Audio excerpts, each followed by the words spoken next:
এ ধরনের অসত্য বক্তব্য ওনার শপথ ভঙ্গের কারণ বলে আমরা মনে করি। জাপানে প্রধান উপদেষ্টা অবস্থান করছেন এবং জাপানে গিয়ে সেখানে গণমাধ্যমের সামনে একটি বক্তব্য দিয়েছেন যে একটি রাজনৈতিক দল ব্যতীত কেউই ডিসেম্বরের মধ্যে নির্বাচন চায় না।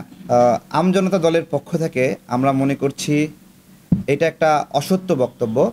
আমরা যে সকল রাজনৈতিক দল গণঅভ্যুত্থানে অংশ নিয়েছিলাম অথবা গণঅভ্যুত্থানে অংশ নেয়নি এরকম রাজনৈতিক দলও সামগ্রিকভাবে প্রায় সকল রাজনৈতিক দল ডিসেম্বরের মধ্যে নির্বাচন চায়। আমরা এটা কথা বলে নিশ্চিত হয়েছি। এই সংখ্যা প্রায় 50 থেকে 51-র কাছাকাছি। তো সেই জায়গায় এতগুলো দল নির্বাচন চায় ডিসেম্বরের মধ্যে, প্রধান উপদেষ্টা বলছেন যে একটি দল মাত্র নির্বাচন চায়, তাও বিদেশের মাটিতে গিয়ে। এইটা আমাদের কাছে খুবই বিব্রতকর এবং আমি মনে করি এই ধরনের অসত্য বক্তব্য ওনার শপথ ভঙ্গের কারণ বলে আমরা মনে করি।